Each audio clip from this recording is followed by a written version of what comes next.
Boa noite, irmãos. Estamos aqui mais uma noite para ministrar a magnífica Palavra de Deus. Eu gostaria de começar essa noite com uma oração. Oremos então. Senhor, meu Deus e amado Pai, eu peço que o Senhor venha edificar cada pessoa que está escutando essa mensagem. Que o Senhor possa usar, Pai, me usar como uma ferramenta nas tuas mãos. E que a tua palavra possa adentrar o coração de cada um que escute essa noite. Que durante essa semana, durante os dias que se seguirão, as pessoas possam aplicar essa palavra em seus trabalhos, em suas casas, em suas escolas, em seus ambientes, Pai, onde quer que elas passem, que o Senhor possa ser evidenciado e glorificado em tudo. Em nome do Senhor Jesus Cristo. Amém. Amém. Eu gostaria de começar falando hoje de uma palavra muito interessante, que é a palavra esperança. Mas o que é esperança em si? Bom, no nosso dia a dia a gente espera muitas coisas. O pessoal mais antigo vai lembrar, por exemplo, da fila do banco. A gente esperava bastante na fila do banco. Hoje em dia se espera um pouco menos, mas ainda se espera, por exemplo, a entrega do Mercado Livre. É uma outra coisa que a gente sim espera. Esperamos muitas coisas. Mas será que esse é o tipo de esperança que a gente deve ter quando se trata da nossa fé? Uma boa pergunta. Uma característica, uma curiosidade, é que a palavra esperança vem da palavra latim spes, que significa confiança em algo positivo. Futuramente essa palavra spes deu origem à palavra sperare, muito similar à palavra esperar que temos hoje. Mas se nos voltarmos à Escritura, às Escrituras, temos ali um exemplo de fé, um exemplo de esperança que foi Abraão. Se olharmos lá no capítulo 15 do livro de Gênesis, vamos notar algo bem interessante lá. Eu gostaria de ler essa passagem para os irmãos. Abraão vai começar lá no versículo número 2. Então disse Abraão: Senhor Deus, que me hás de dar, pois ando sem filhos, e o mordomo da minha casa é o Damasceno Eliezer. Disse mais Abraão: Eis que não tens me dado filhos, e eis que um nascido na minha casa será o meu herdeiro. E eis que veio a palavra do Senhor a ele, dizendo: Este não será o teu herdeiro, mas aquele que de tuas entranhas sair, este será o teu herdeiro. Então o levou fora e disse: Olha agora para os céus, e conta as estrelas, se as pode contar. E disse-lhe: Assim será a sua descendência. E creu ele no Senhor, e imputou-lhe isso por justiça. Aqui temos um caso onde, mesmo com todas as situações naturais do homem, mesmo com as coisas indo contra a promessa de Deus, Abraão ainda assim confia em Deus. Pois Deus é fiel em cumprir a promessa que ele fez a Abraão. E temos um exemplo bem claro aqui de esperança e de fé. E será que a gente tem agido da mesma forma em nosso dia a dia? Será que nas situações cotidianas nós temos esperado, assim como Abraão, em Deus, em Cristo? É uma boa reflexão que eu gostaria que a gente fizesse nesse momento. E é o tema de hoje, é a mensagem de hoje, que temos essa esperança em Cristo. Para exemplificar isso um pouco mais, a nossa passagem principal hoje vai ser lá em Romanos, no capítulo 5, versos de 1 ao 5. Gostaria de ler com os irmãos agora. Tendo sido, pois, justificados pela fé, temos paz com Deus, por nosso Senhor Jesus Cristo, pelo qual também temos entrada pela fé a esta graça, na qual estamos firmes e nos gloriamos na esperança da glória de Deus. E não somente isso, mas também nos gloriamos nas tribulações, sabendo que a tribulação produz a paciência, e a paciência a experiência, e a experiência a esperança. E a esperança não traz confusão, porquanto o amor de Deus está derramado em nossos corações pelo Espírito Santo que nos foi dado. Amém. Essa passagem é muito interessante quando a gente para olhar na tribulação em si e o processo que se vem com ela. Nos gloriamos nas tribulações, sabendo que, tendo consciência de que a tribulação produz a paciência a experiência a esperança. Isso é um processo decorrido. Eu gostaria de examinar esse processo hoje um pouco mais. A primeira passagem, o primeiro ponto que eu vou trazer aqui é justamente a paciência, que é o primeiro item citado ali.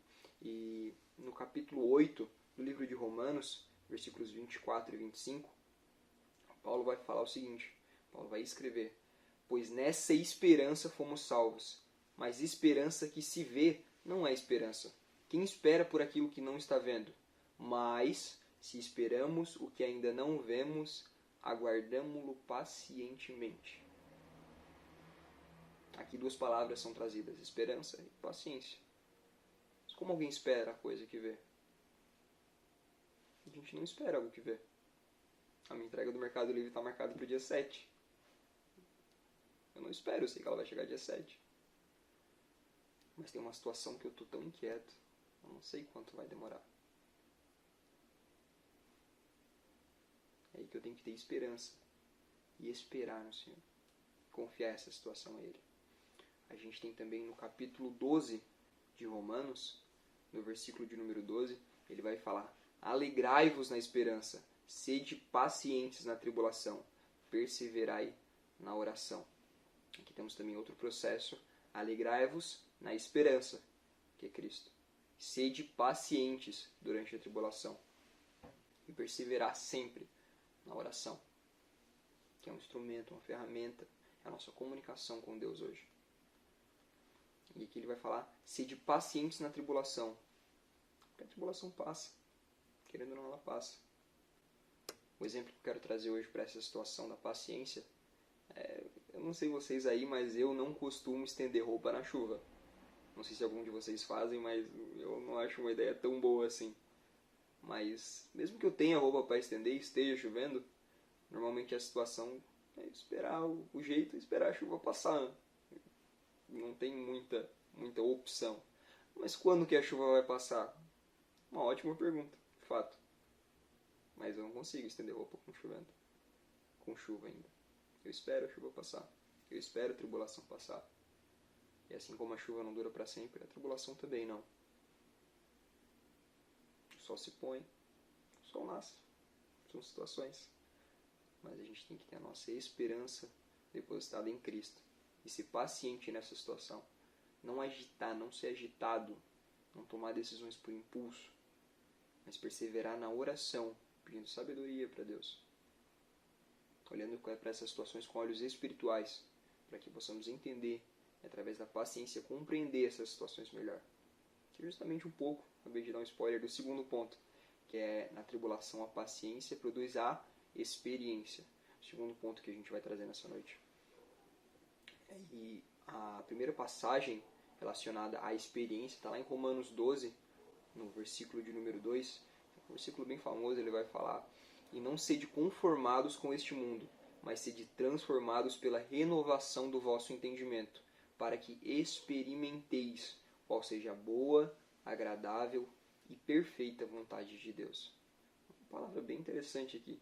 Para que experimenteis, para que tenhamos essa experiência da boa, perfeita e agradável vontade de Deus. E ele vai falar para a gente transformar a nossa mente. Mediante a paciência na tribulação. Mediante a observância. A paciência está totalmente ligada aqui às tribulações.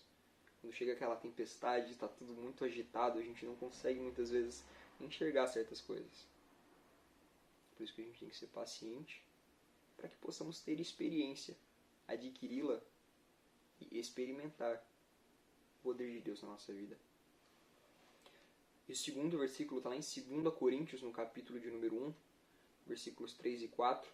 Bendito seja o Deus e Pai de nosso Senhor Jesus Cristo, Pai das misericórdias e Deus de toda consolação, que nos consola em todas as nossas tribulações, para que, com a consolação que recebemos de Deus, possamos consolar o que estão passando por tribulações.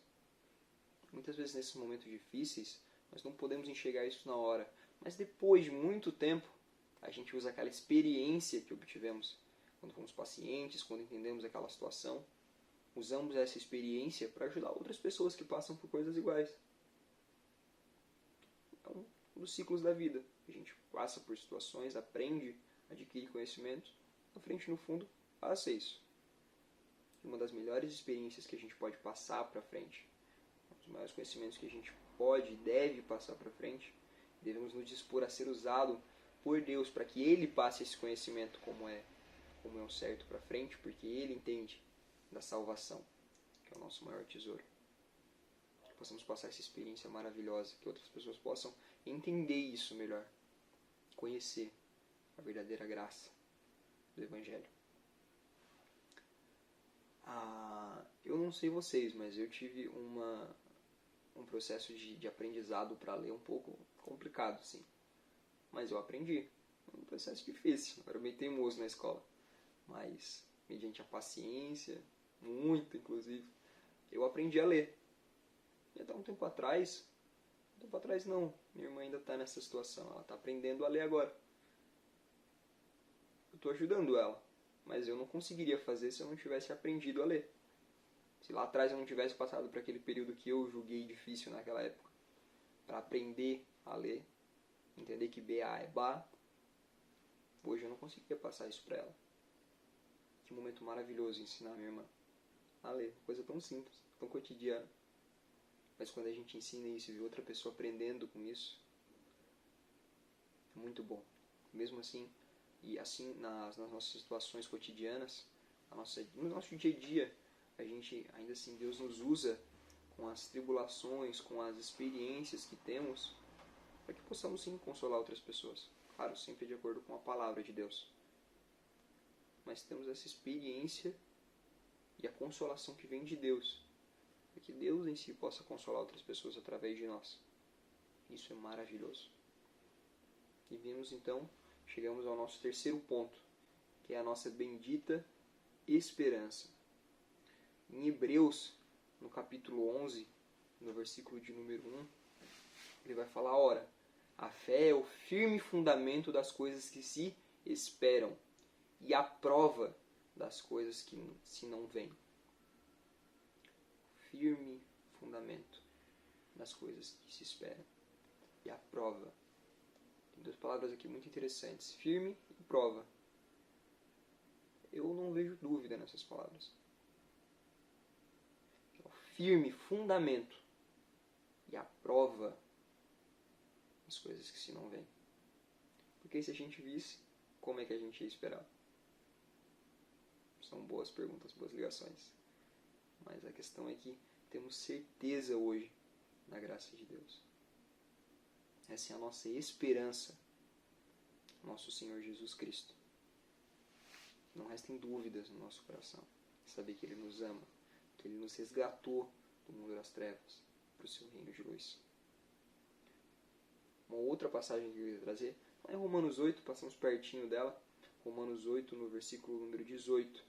Porque para mim tenho por certo que as aflições deste tempo presente não são para comparar com a glória em nós há de ser revelada.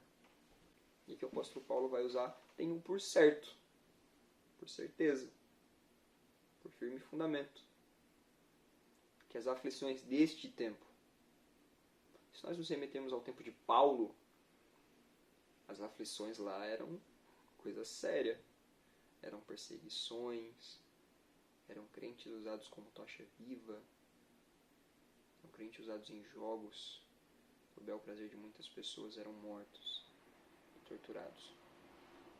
E ele vai falar que essas coisas não são de se comparar.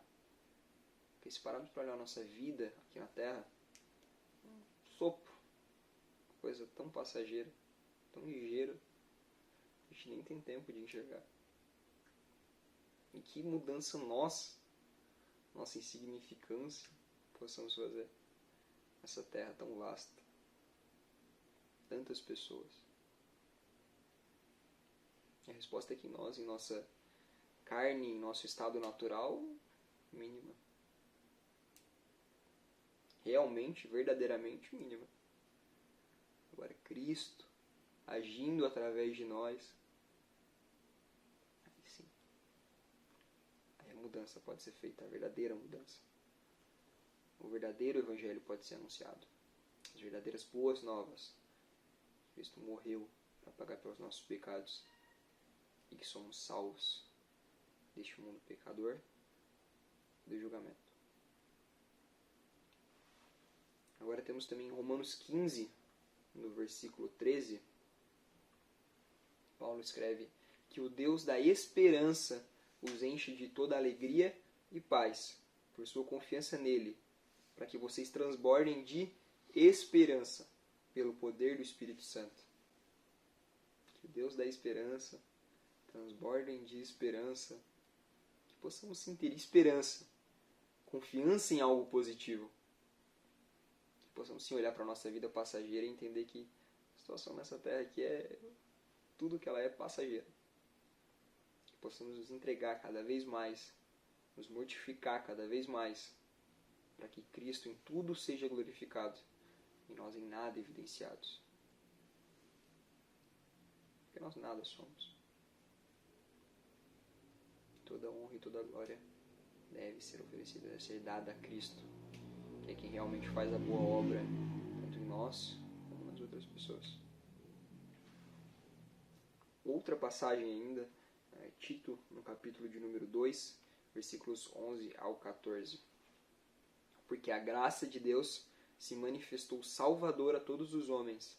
Ela nos ensina a renunciar à impiedade e às paixões mundanas e a viver de maneira sensata, justa e piedosa nessa era presente, enquanto aguardamos a bendita esperança, a gloriosa manifestação de nosso grande Deus e Salvador Jesus Cristo. Ele se entregou por nós, a fim de nos remir de toda maldade e purificar para si mesmo um povo particularmente seu, dedicado à prática de boas obras. Aqui tem instruções bem claras.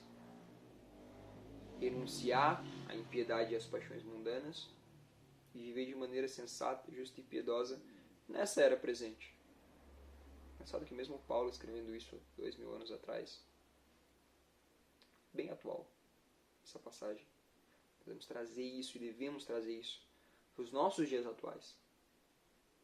Precisamos viver sensata, justa e piedosamente nessa era. Renunciar às impiedades e às paixões mundanas. Enquanto isso, aguardamos a bendita esperança, que é o nosso Senhor Jesus Cristo. E a certeza que temos hoje de que habitaremos sim com Ele no céu, que seremos salvos por Ele desse mundo maligno. E amém por isso.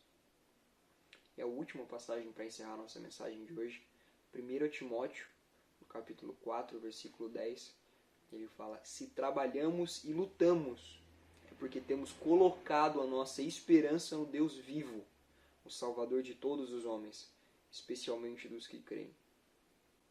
Paulo vai falar, se a gente faz alguma coisa, se a gente trabalha, se a gente luta em favor desse Evangelho, se temos força para continuar, isso só se deve ao fato da gente colocar as nossas esperanças, depositar a nossa confiança no Deus vivo, no nosso Deus. Que possamos, assim como Paulo, trabalhar e lutar. Que Paulo não usa o verbo descansar e ficar tranquilo. Trabalhar e lutar. As palavras fortes de ação. Depositando nossa confiança, nossa esperança, confiando totalmente, nos entregando a Cristo, nosso Deus vivo, que hoje habita em cada um de nós. E a última analogia que eu queria fazer, o último exemplo que eu queria dar, eu não sei vocês que estão escutando essa mensagem agora, mas eu não tenho dúvidas que o sol vai nascer amanhã. Pode até ter nuvem. Nuvem pode ter bastante. Ele ainda vai nascer. Faça chuva, faça sol. O sol nasce. Ele se põe também. Mas amanhã eu tenho certeza que o sol vai nascer. Essa mesma certeza que eu tenho que o sol vai nascer, nós devemos ter em Deus, em Cristo. Sim, Ele virá para nos resgatar. Que temos essa bendita esperança. Que possamos olhar para as coisas do alto e não das coisas aqui da terra. Essa nossa vida passageira e mundana. Mas sim que a gente possa olhar para Cristo. Para o seu reino maravilhoso. E observar e pensar nas coisas lá do alto. E é isso que eu peço aos irmãos agora. Que renovem as suas esperanças. E depositem em Cristo. Que possamos olhar cada vez mais para as coisas do alto. E entender que as nossas leves e momentâneas tribulações não são de se comparar com a glória que em nós há de ser revelada. Amém? Agradeço a participação de todos. Vocês são muito importantes para nós aqui de Criciúma. E peço também que deem uma olhada nas nossas páginas do Facebook e do Instagram. temos postagem lá todo dia, encontros às segundas-feiras, às 8 da noite. Você é muito bem-vindo, muito bem-vindo, muito bem amado aqui. Amém? Uma boa noite a todos.